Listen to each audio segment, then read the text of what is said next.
Ethan West, the quiet librarian of Briarwood, never raised suspicion until the bodies started piling up, each marked by a chilling message tied to one of the 7 deadly sins. Emily Ward, Gregory Blackwood, Marissa Davis, Claire Holloway, Father Thomas, Dr. Gerald Miles, all had been carefully chosen, their lives reflecting the very sins they had unknowingly embraced. But as the investigation grew more desperate, the shocking truth came to light. The killer was someone they had all trusted, someone they had never suspected. Ethan wasn't just a murderer. He was the town's silent judge, and his crusade was only just beginning. In 2021, Briarwood, a small and peaceful town nestled in the heart of the countryside, was a place where nothing much ever happened. Its quiet streets and friendly neighbors made it seem like the last place on earth where anything sinister could take root. But that peace was shattered when the first body was found. Emily Ward, a beloved high school teacher in her mid-30s, was discovered dead in her home. The scene was puzzling. The door was locked from the inside, and there were no signs of forced entry. Yet there she was, lying motionless on the floor, her expression one of shock and horror. It wasn't the gruesome nature of the crime that caught the attention of the police, though. It was the peculiar detail that left the officers scrambling for answers. Next to Emily's body was a piece of paper, handwritten with a single line, "Pride is your downfall." The words were chilling, their meaning unclear. Pride? What had Emily done to deserve such a fate? How could ever? The police initially treated the murder as a random act of violence, but something felt off. Emily was well liked by everyone. She had no known enemies, and there was no obvious motive. The autopsy revealed that she had been strangled with a silk scarf, but again, nothing about it seemed to add up. The crime scene suggested a level of deliberation and precision that didn't match a simple act of passion or revenge. Emily's death felt like a message, but what was it trying to convey? As days passed and the investigation hit a dead end, Briarwood began to settle into an uneasy calm. That was until another murder occurred, this time with an even more terrifying twist. Gregory Blackwood, a wealthy businessman known for his cutthroat approach to business, was found dead in his mansion. Like Emily's death, there were no signs of struggle. His mansion had been locked up tight, and the only clue left behind was another note. Greed consumes you, just as it consumes all. The police were left stunned. Could these deaths be connected? And if so, what was the killer trying to say? Gregory's death, unlike Emily's, seemed to fit more with the message left behind. The businessman had made his fortune by exploiting others, accumulating wealth at the expense of those around him. Was this the killer's way of punishing him for his sins? A pattern, as subtle as it was disturbing, began to form. The message, each note pointing to one of the 7 deadly sins, was too consistent to be a coincidence. The killer wasn't just picking random victims. They were targeting people whose lives seemed to embody these sins. The residents of Briarwood were terrified. Who would be next? Was the killer a stranger who had somehow infiltrated their town, or someone among them, someone they knew and trusted? As investigators tried to piece together the puzzle, the town remained on edge. Fear gripped the community. No one could predict what would happen next. But one thing was clear. The 7 Sins Killer, as the media had dubbed them, was playing a game of twisted morality, and Briarwood was caught in the middle. Each murder left behind a trail of questions, and no one could shake the feeling that the killer was watching. waiting for the perfect moment to strike again. And with each passing day, the dread in Briarwood grew, because no one knew who would be next or where the killer would go. Months passed, and the sense of fear in Briarwood only deepened. The police had no answers, and the townspeople were left to speculate, their conversations haunted by the disturbing thought, who was the killer, and who would be next? The investigation into Emily Ward's and Gregory Blackwood's deaths had stalled, with no new evidence or suspects. But just as hope began to wane, another murder emerged, one that would send the community into even greater panic. The third victim was Gregory Blackwood's business partner, Richard Moore. Richard was a notorious figure in the town, a man whose fortune had been built through ruthless deals and questionable alliances. His reputation as a shark in the business world was well known, but beyond that, he had managed to maintain a facade of charm and sophistication. To those who didn't know him intimately, Richard seemed like just another successful businessman, but to those who did, it was clear that his greed knew no bounds. Richard's body was found in his office late one evening. The scene was eerily similar to the previous murders. There was no sign of a struggle, no forced entry, just the lifeless body of the man seated at his desk. The room was pristine, almost too perfect, but there was something unsettling about the arrangement of objects around him. His personal effects, once scattered across the desk, were neatly arranged in front of him. On top of the pile of paperwork, a note was placed, as if deliberately left for someone to find. It read, "Greed consumes you, just as it consumes all." The police were stunned by the note. The message was identical to the one found at Gregory Blackwood's mansion. Greed. The killer was targeting individuals who had been blinded by their own desire for wealth and power. And once again, it seemed like the victim's death had been chosen not randomly, but as a consequence of the sin they embodied. Greed was causing them harm by taking things from them. Richard's murder left the police reeling. He had been in the process of negotiating a multi-million-dollar merger that would have cemented his place as one of the wealthiest men in the state. His business dealings, like Gregory's, had always been based on taking advantage of others. He had made his fortune off the backs of people whose lives were disrupted by his ruthless strategies. And now he was dead. Another pawn in the killer's twisted crusade. The investigation intensified, but the police still had no clear leads. There were no fingerprints, no DNA, no obvious clues to point to a suspect. But the connection between the victims was undeniable. The killer seemed to have a clear motive, to punish those whose lives were defined by greed. The authorities began to realize that the murders were not simply random acts of violence. They were executions carried out by someone who had a deep moral conviction. The killer believed they were doing the right thing. As rumors began to swirl around the town, people grew paranoid. Was someone among them responsible for the murders? Could the killer be a close friend or relative, someone who had blended seamlessly into their community? Or was the killer a stranger who had carefully planned each murder with precision and care? What was someone like that doing in town? What was certain was that the next victim could be anyone.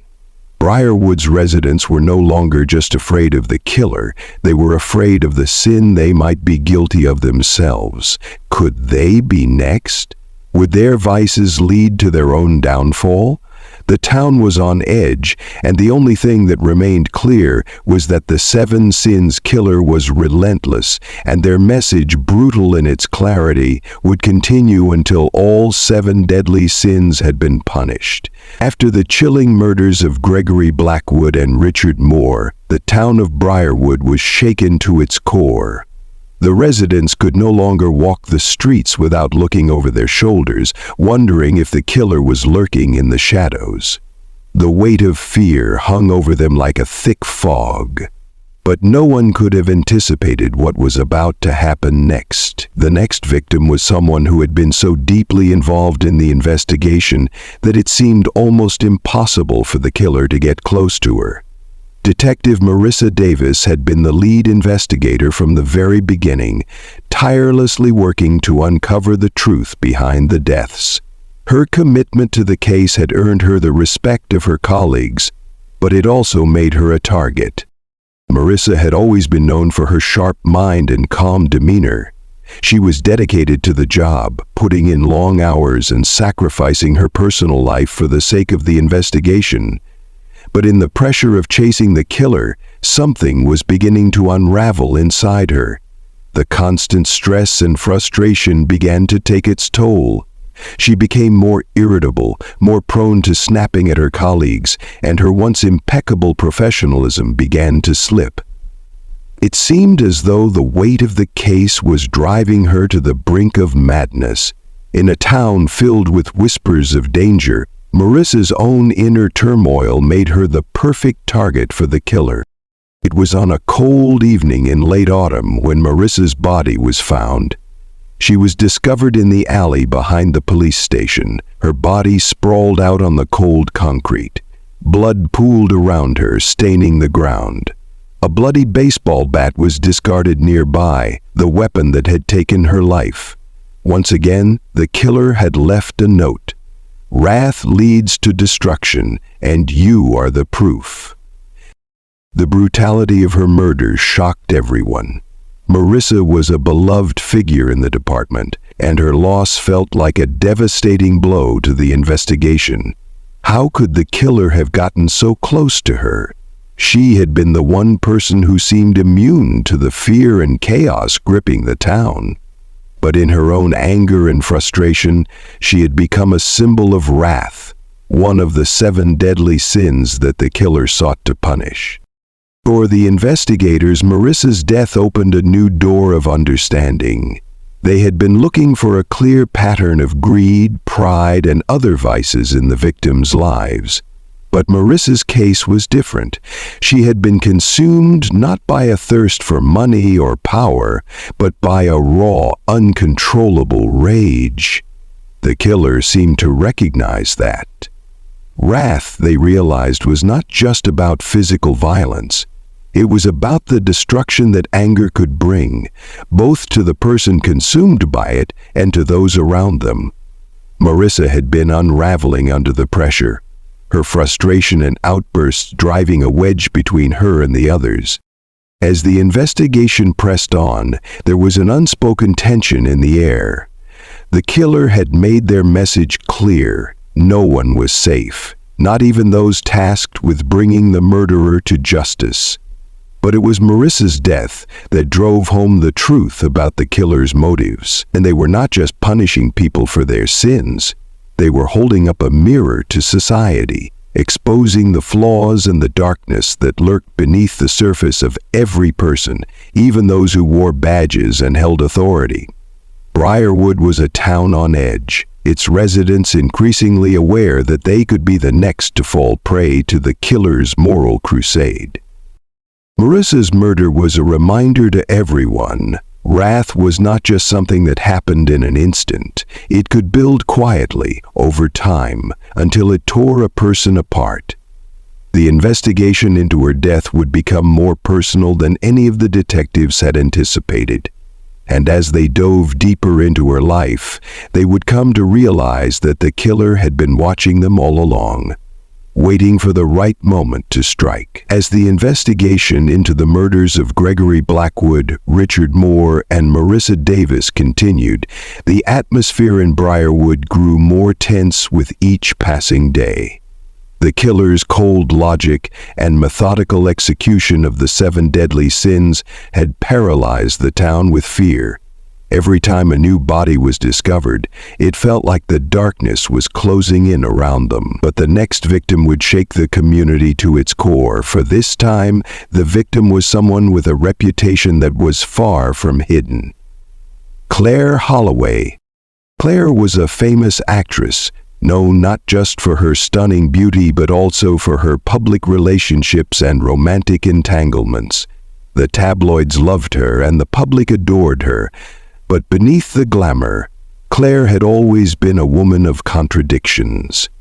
She had built her career on her sexuality, using her charm to secure roles and relationships with powerful men. Behind the scenes, however, she was often seen as manipulative, using her allure to get what she wanted, regardless of the cost to others.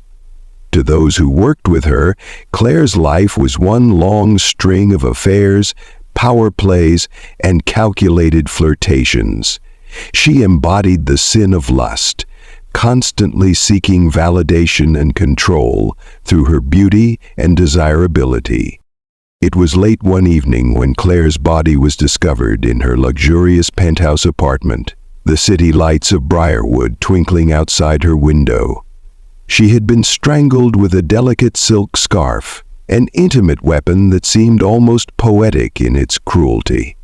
The police arrived at the scene to find the apartment perfectly arranged, with no signs of struggle. Her expensive, carefully curated belongings were untouched, and the only thing out of place was the scene of her lifeless body. The most unsettling detail, however, was the note left behind, placed delicately on the coffee table next to her. It read, "Lust corrupts the soul. You were no different." The message left no room for ambiguity. The killer had struck again, and this time their target had been someone whose life had been defined by the very vice they condemned. Claire's body, posed like a figure out of a tragic painting, became a symbol of the sin she had lived out in the public eye. The silk scarf that had strangled her was not just a method of execution. It was a symbol of her desire for control over others through her sexuality, a twisted representation of her seductive power. The police were left grappling with the deeper implications of the killer's message. Unlike previous victims, Claire had not been someone who had amassed wealth or power through greed, nor had she been consumed by wrath or pride. She had used lust as both a weapon and a shield throughout her life, manipulating those around her with her physical allure. Her murder was the clearest reflection yet of the killer's twisted sense of justice. They were not just punishing sin. They were trying to expose the dark, hidden facets of society, the parts that people often tried to conceal beneath masks of charm and perfection. The investigation now took a darker turn. The pattern was undeniable. Each victim seemed to represent one of the deadly sins, and in each case the killer's message was more than just a warning. It was an indictment of the victim's life. Claire's death felt like the final unraveling of the killer's plan, a climactic moment where lust was held up as an example of everything that was wrong with the world. For the people of Briarwood, Claire's murder was a stark reminder of how the killer was always watching, always waiting for the next sin to be punished. But what truly shook the town was the realization that lust was not just something Claire had used to her advantage. It was something far more pervasive, embedded in the very fabric of society, something they had all unknowingly been complicit in. The killer wasn't just punishing individual wrongdoers. They were making a statement about human nature itself. The question now was whether anyone in Briarwood was safe from the killer's twisted sense of justice. The killings in Briarwood had reached a terrifying crescendo. With each victim, the town seemed to descend further into paranoia, unable to escape the twisted grip of the Seven Sins killer. The previous murders, each executed with chilling precision, had targeted individuals whose lives, in the killer's eyes, were riddled with one of the seven deadly sins. But as the investigation struggled to piece together any solid leads, two more victims would emerge, and the shocking truth behind the killings would be revealed in a way no one could have anticipated. The next victim was Father Thomas, the beloved priest who had served the Briarwood community for over 2 decades. A man of faith, Father Thomas was respected by all. He had built a reputation for his unwavering kindness, generosity, and compassion. Yet, as the police soon discovered, the priest was far from the saintly figure everyone believed him to be. Beneath his pious exterior, Father Thomas had harbored a deep envy of others, particularly his younger, more charismatic colleagues. He resented their rising popularity and the admiration they garnered from the congregation, which had once been reserved solely for him. His jealousy had festered quietly over the years, hidden beneath his robes and his sermons, but it had never truly been addressed. As one of his students wrote, Father Thomas's body was discovered in the small church office where he had often retreated to write his sermons. He was kneeling before a wooden cross, a faint greenish hue spreading across his skin as if he had been poisoned. A note was left by his side, reading, "Envy blinds the spirit, and you are consumed by it." The police were left in shock once again, grappling with the meaning behind the message. The killer had chosen Father Thomas not for any outward display of greed or pride, but for a far quieter, more insidious sin: envy. The realization struck like a thunderclap. Envy was the sin that had corrupted the priest's heart, just as it had done to so many others. The killer wasn't just punishing actions, they were punishing emotions that had silently destroyed lives. But the horrors did not end there. The next victim was Dr. Gerald Miles, a well-respected surgeon whose reputation had once been untarnished. Dr. Miles had spent his career saving lives, but beneath his white coat, he carried a deep-seated envy of his colleague, Dr. Margaret Bellamy. She was younger, more popular, and had recently received a prestigious medical award. Dr. Miles, on the other hand, felt his accomplishments were always overlooked. His resentment toward Dr. Bellamy had been a quiet, festering bitterness, and it had driven him to quietly undermine her at every turn. Dr. Miles's body was found in his office, surrounded by medical journals and surgical tools. His death was as cold and clinical as the life he had led. He had been suffocated with a surgical mask, and the note left on his desk read, "Envy eats at the heart of man."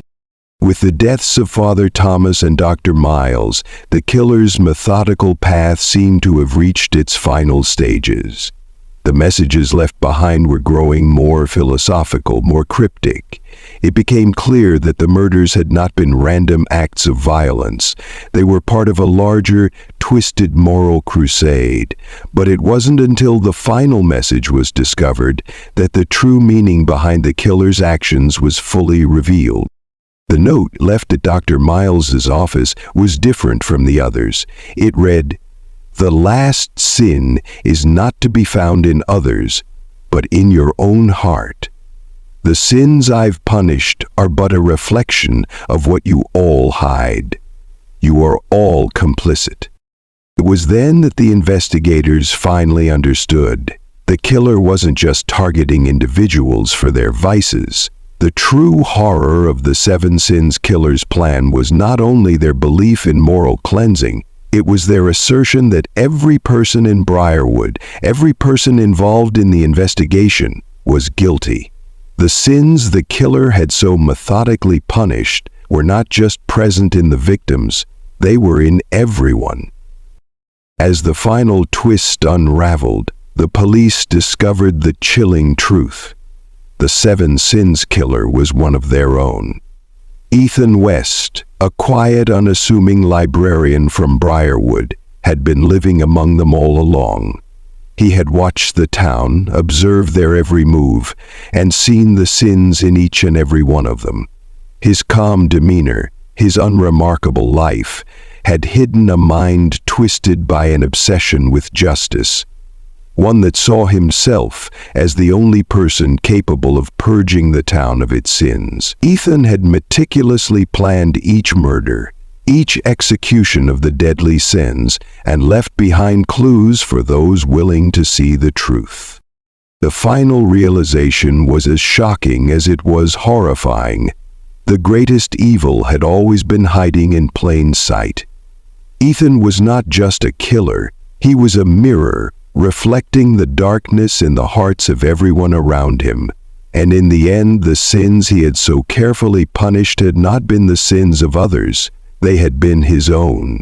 The town of Briarwood, once a serene and peaceful place, was now forever changed. The seven sins killer had left a trail of death. But in the end, it wasn't just the victims who were tainted, it was everyone who had borne witness to the horror. The killer had not just punished those he deemed sinful, but had forced the community to confront the darkness within themselves. The revelation of Ethan West, the quiet librarian, as the killer had left everyone reeling. No one had suspected him. He had blended into the background, his unremarkable life a perfect disguise for the monstrous plan he had meticulously crafted. When Ethan was finally arrested, he showed no remorse. In the cold, sterile confines of the interrogation room, he explained his twisted philosophy. He believed that by exposing the sins of others and punishing them, he was purging the town of its moral decay.